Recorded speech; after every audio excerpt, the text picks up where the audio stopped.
संविधान और लोकतंत्र, ये दो शब्द है वो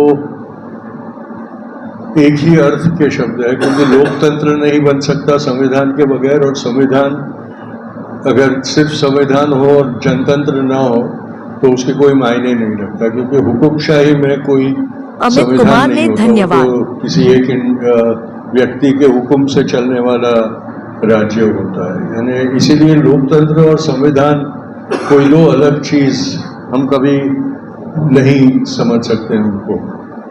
हाँ, ये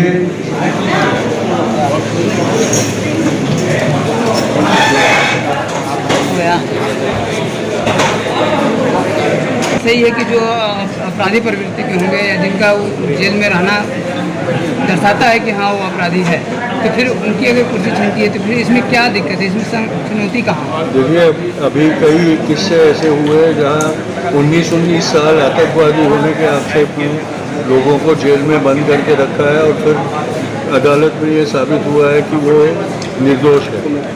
तो जहाँ इस प्रकार से कानून का एक तरीके से अबॉर्शन होता है, वहाँ ऐसे कानून कैसे लगाए जा सकते कि आप किसी को भी रख सकते हो 30 दिन से ज़्यादा बगैर कोर्ट में ले जाए बगैर, और फिर अगर आप कहेंगे कि ये अपात्र हो जाते हैं और उनकी सरकार तक को आप डिसमिस करने का अधिकार अपने पास ले लेते हो, तो वो प्रजातंत्र के और संवैधानिक न्याय के ढांचे में नहीं बैठता, इसलिए उसका विरोध होना ही ज़रूरी है।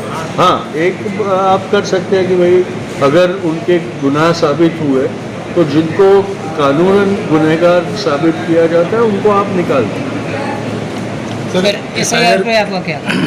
SIR एक गणतंत्र विरोधी साजिश है, तो वो साजिश ये चुनाव की चोरी के लिए बनाया गया है, और हमारी दुर्भाग्य ये है कि जिस संस्था को हमने बनाया कि हमारे चुनाव की प्रणाली निष्पक्ष और न्यायिक हो, वही इसमें प्रमुख भाग ले रहा है, वो चुनाव आयोग, वो हमारे लिए दुर्दैव की बात है। ये तो पहले भी SIR हो चुका है, तो अन्य सरकारों में SIR होने की एक प्रणाली होती थी, ये चुनाव के 2 महीने पहले कभी नहीं किया गया ये, और जिस तरह से आप 55 लाख 56 लाख लोग, वो 65 लाख वो वोटरों को अपात्र ठहरा देते हैं और जिनको आपने मृतक घोषित किया उनको जीवंत मिल जाते हैं, तो वो पूरा एक शक के दायरे में आ जाता है ये पूरी प्रक्रिया। मान लिया कि समय कम है, लेकिन ये कैसे दर्शाता है समय कि जो है सिर्फ केवल विपक्ष की ही वोट करेगी? मुख्य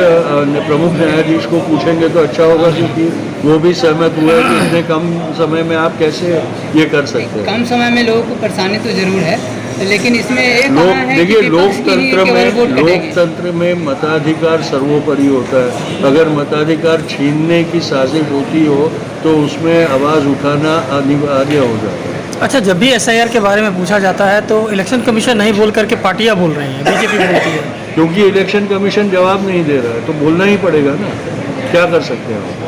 जब इलेक्शन कमीशन ये कहे कि हम जब तक कोर्ट का आदेश नहीं आता, वो कहे कि हम दिखाने के लिए ये नहीं है, हमारे ऊपर कोई ज़बरदस्ती नहीं कर सकता, हम नहीं दिखाएंगे क्यों हमने उनको अपात्र किया है। तो इलेक्शन का पूरा जो प्रक्रिया होता है वो पारदर्शिता पे आधारित होता है, उसका जो भरोसा होता है वो पारदर्शिता पे होता है। अगर पारदर्शिता छीन ली जाए तो फिर वो चुनाव के ऊपर आक्षेप करना लाजमी होगा। सर, केंद्र सरकार लगातार केंद्र सरकार लगातार मनमाने ढंग से फैसला ले रहे, लेकिन विपक्ष इसको रोकने में असमर्थ है, क्यों? क्योंकि अभी हमारी लोकशाही की जगह पर एक तरीके से ठोकशाही बन रही है, और इसलिए केंद्र सरकार अपनी मनमानी करने के लिए आज़ाद बन गई है। आप देखिए, पार्लियामेंट में भी जिस आसानी से विरोध पक्ष के 100 से ऊपर मेंबर ऑफ पार्लियामेंट्स को बरतरफ कर दिया जाता है या सस्पेंड कर दिया जाता है, और फिर महत्वपूर्ण कानून उसी दरमियान पास कर दिए जाते हैं, वो दिखाते हैं कि किस कार्य प्रणाली से ये सरकार कार्यरत है। क्या लगता है कि इलेक्शन कमीशन अभी किसी दबाव में है? जिस इलेक्शन कमीशन को सरकार की मेहरबानी पर चुना गया हो वो तो पहले दिन से ही दबाव में होगा ना। तो राहुल गांधी इस समय सीसीटीवी कैमरा को बिहार में फोकस दौरे पे उनको है पूछने दीजिए, आपने बहुत पूछा। आपने जो स्पीच दे रहे थे सीसीटीवी कैमरा को फोकस कीजिए, क्या उसमें क्या ये खामियां जो हो? 45 दिन में जो कार्य इलेक्शन कमीशन जो है सीसीटीवी फुटेज को बोल रहा है ख़त्म कर देने के लिए, तो उसको लेकर के क्या कुछ कहना चाहेंगे? नहीं, इसमें प्रक्रिया ठीक से होनी चाहिए, इसमें लोगों को अपना बचाव देने के लिए पर्याप्त वक्त देना चाहिए। इसमें एक प्रणाली ऐसी होनी चाहिए जिसमें नागरिकों को ये पता चले कि वो अपना मताधिकार साबित करने के लिए क्या कर सकते हैं। हर रोज़ कुछ नई चीज़ मांगेंगे, हर रोज़ कुछ कोई किसी प्रमाण पत्र को अमान्य पात्र बना देंगे तो नागरिक के पास वक्त नहीं रहेगा ना ये सब करने के लिए। और ऐसे तबके के लोग जिनके हर घंटे के काम पर उनके परिवारों का भरण पोषण निर्भर होता है, वो लोग ऐसी चीज़ों के पीछे दिन या हफ्ते कैसे निकाल सकते हैं। तो उसमें अगर आप इतना कम समय देंगे तो ये लोगों के नागरिकों के विरोध का कार्य माना जाएगा और इसलिए उसका विरोध करना ज़रूरी है। हमारा गणतंत्र ऐसा नहीं है कि जहाँ कोई अपना नागरिक अधिकार बचाने के लिए 1 या 2 दिन की कुर्बानी दे सके। हमारे मेजॉरिटी लोग हैं, वो 1 घंटा भी अगर उनका कम हो जाए उस दिन के काम में से तो उनको फाके पड़ जाते हैं। आज के दिन देख करके महात्मा गांधी शर्मिंदा होंगे क्या? महात्मा गांधी शर्मिंदा नहीं होते, निराश जरूर होते। राहुल गांधी इस समय बिहार इलेक्शन जो है कह रहे हैं कि राहुल गांधी जो है इलेक्शन कमीशन पे अंगुली उठा रहे हैं, ये इलेक्शन कमीशन का कहना है। इलेक्शन कमीशन अगर चौकन्ना नहीं रहेगा तो एक दिन ऐसी नौबत आएगी कि उसके ऊपर पत्थर भी फेंकना पड़ेगा। ठीक, इस बार क्या लगता है कि बदलो बिहार नई सरकार जरूरी है? जरूरी तो हमेशा रहती है कि नई सरकार और बदलो बिहार। लोहिया भी कहते थे कि रोटी अगर एक तरफ से ही रहेगी तवे पर तो जल जाएगी, क्या दे देश। तो इसीलिए सरकार को तो हमेशा पलट के करना चाहिए। बिहार के पिछड़ोपन का एक मुख्य कारण ये भी है कि यहाँ सरकारें नहीं पलटती हैं। ये उदाहरण है भारत में कि यहाँ सरकारें अक्सर पलटती रहती हैं, वो मैंने कंपेरिजन में आगे हैं बिहार से या पिछड़े रहते हैं। तो ये तो निश्चित रूप से इस बार बदलना चाहिए। 20 साल से एक ही सरकार। क्या लगता है SIR का क्या आप समर्थन करते हैं, क्या करते हैं? अभी नहीं, SIR तो जैसे अभी तक जो भी SIR के मामले में कहा जा रहा है कि होते रहा है, 20 साल पहले भी हुआ, लेकिन ऐसा SIR अभी तक कभी नहीं। पिछली बार जब ऐसा SIR जो होता रहा है वो नागरिकों से उसको प्रूफ नहीं मांगा गया है कभी तक। अच्छा। आप प्रूफ दीजिए या फार्म भरिए, उससे गहन पुनरीक्षण की यानी मतदाता के पास जाके उसको चेक किया जाता था सरकार के द्वारा। जिम्मेवारी ये सरकार की रहती थी कि हम सभी को, चूँकि संवैधानिक अधिकार है, लोकतंत्र का वही जड़ है, उसी से देश है, तो सरकार की जिम्मेवारी रहती थी। ये पहली बार हुआ कि नागरिकों पर ये जिम्मेवारी आप जो है प्रूफ कीजिए कि आप नागरिक हैं। अच्छा, तो ये तो पहली बार हुआ। पिछली बार जब हुआ था SIR तो उसमें 2 साल लगे थे इनको, और ये जो है 1 से 1.5 महीना में इस बार कर यही रहे तो हैं। बात है, यही तो नियत की बात है कि ऐसा कभी नहीं हुआ था। केवल ये झूठ बात कही जा रही है कि होते रहा है, ये कानूनी है, ऐसा नहीं हुआ था। पूरा प्रक्रिया चेंज कर दिया गया, पूरा उसका जो शेड्यूल एकदम गड़बड़ है। राहुल गांधी जी को यहाँ गलत बताया जा रहा है, राहुल जी को ही कहा जा रहा है कि वो लोग लोगों को भड़का रहे हैं। नहीं, सवाल ही नहीं है। राहुल जी किस बात पर भड़का कर देगा कोई, तो ऐसे नहीं ना। कौन बात उन्होंने गलत कही है तो बताइए पहले। ऐसा कहीं वो तो सही मायने में जनता को प्रशिक्षित कर रहे हैं, मेरा मानना है। अभी बिहार के लिए बहुत मुश्किल घड़ी है। जिस तरह का जो प्रक्रिया चल रहा है चुनाव के समय में, जो आज तक कभी नहीं हुआ, और कहीं ना कहीं ये देखिए कि जहाँ भी चुनाव हो रहा है वहाँ पे पहले इलेक्शन कमीशन आके खड़ी हो जा रही है। क्या लगता है कि ऐसा क्यों हो रहा है? ऐसा बिहार का वोट चुराने के लिए, और यहाँ के जो वोटर्स हैं, जो ऐसे वोटर्स जो सचेत वोटर्स हैं, जो अपनी सरकार चुनना चाहते हैं, वैसे वोटर्स को इस वोटिंग प्रक्रिया से, चुनाव की प्रक्रिया से बाहर रखने के लिए, इसके लिए यह लाया गया है SIR। जी काफ़ी लोग काफ़ी पार्टियां जो हैं वो ये कह रही हैं, इलेक्शन कमीशन भी ये बात कह रही हैं कि जो राहुल गांधी जो कर रहे हैं वो इसी इलेक्शन कमीशन पर जो उंगली उठा रहे हैं वो गलत कर रहे हैं, जनता को गुमराह कर रहे हैं। इस पे क्या कुछ कहना चाहेंगे आप?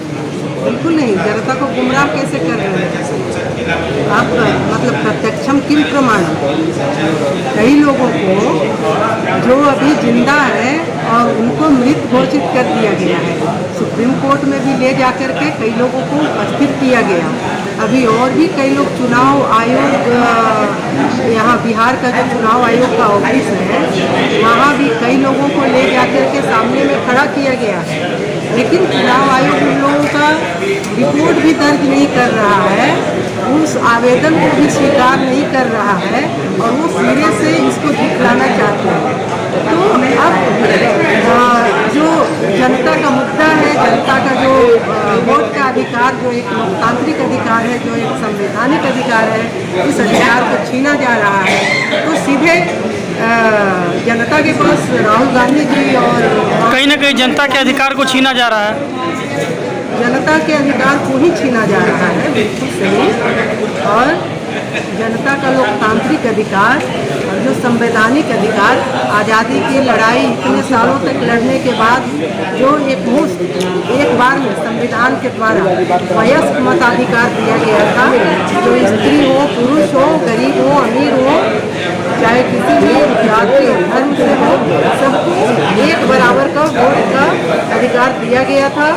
उस वोट के अधिकार को चुनिंदा आधार पर सेलेक्टिव होकर के उसको छीनने की कोशिश की जा रही है। चुनाव आयोग के बहाने कोई और है, उसके पीछे कोई और काम कर रहा है, किसी और का दिमाग लगा हुआ है और चुनाव आयोग एक मैकेनिकल होकर के एक मशीनरी की तरह इस अभियान में जुटा हुआ है। परिचय दीजिए मैम अपना। मंजू शर्मा, अधिवक्ता, पटना उच्च न्यायालय और संयोजक all India lawyers association for justice. अजीब विडम्बना है, अपने ही अधिकार के लिए आज के डेट में लड़ना पड़ रहा है, कहीं ना कहीं, और अपनों से ही लड़ना पड़ रहा है। बहुत भारी समस्या में भी बिहार जूझ रहा है, लेकिन कहीं ना कहीं सभी पार्टियां जो है, कुछ पार्टियां ऐसे भी है जो कह रही है कि जो भी हो रहा है वो जनता के भला के लिए हो रहा है। इस पे क्या कुछ कहना चाहेंगे? देखिए, चुनाव आयोग बीजेपी का एजेंट बना हुआ है, जो उसका मुख्य चुनाव आयुक्त है, सब एक बीजेपी का एजेंट, आरएसएस का एजेंट बना हुआ है। वो लोग बीजेपी को जिताने के लिए ये सब बिहार में कर रहा है और पूरे देश स्तर पर कर रहा है। तो क्या लगता है कि इस बार जो है ईवीएम से चुनाव होना चाहिए या बैलेट पेपर से? देखिए, चुनाव के लिए तो लोग बैलेट पेपर की मांग कर रहे हैं, हम लोग भी मांग करेंगे। ईवीएम में छेड़छाड़ की जा रही है और जिस तरह से वर्तमान सरकार नरेंद्र मोदी और उसके चुनाव आयोग, मुख्य चुनाव आयोग जो उसके एजेंट हैं, वोट चोरी करके लोकसभा चुनाव में 24 में नरेंद्र मोदी की सरकार को बनाया गया है, ये अब साबित हो चुका है। राहुल गांधी ने पार्लियामेंट में इस बात को अपना रखा है और साक्ष्य दिया है कि उन्होंने कुछ विधानसभाओं में, चुनिंदा विधानसभाओं में इसका इस्तेमाल किया और वोट बढ़ा के चुनाव जीता। क्या लगता है इसके पीछे की बहुत बड़ी क्या कुछ रणनीति लगती है? क्या रणनीति है बीजेपी के? किसी भी कीमत पर सत्ता में बने रहना चाहती है। आरएसएस के एजेंडा इस देश में लागू करना चाहती है। हिंदुत्व के मुद्दे पर वह चाहती है कि देश में हिंदुत्व या हिंदू धर्म का शासन को, मनुस्मृति इस देश पर थोपना चाहती है। भारतीय संविधान को खत्म करना चाह रही है और कुचलने के लिए हर समय प्रयासरत है और अपने संविधान संशोधन कुचलती भी जा रही है। बिहार की जनता को किस तरह से जागरूक करेंगे? बिहार की जनता को मैं निवेदन करूंगा कि ये सांप्रदायिक विभेदकारी सरकार को वोट के बल पर इसको हटाए। बिहार लोकतंत्र की धरती है। महात्मा गांधी ने बिहार के चंपारण में 1917 में लोकतंत्र मैंने क्रांति की शुरुआत की थी, जन क्रांति की थी। आम लोगों को जन आंदोलन के माध्यम से ये लड़ाई के लिए उत्सुक किए थे, लोगों को जोड़े थे और यहीं से हमारी पहली आज़ादी की लड़ाई शुरू हुई थी। इसलिए बिहार में लोकतंत्र को बचाना बहुत जरूरी है।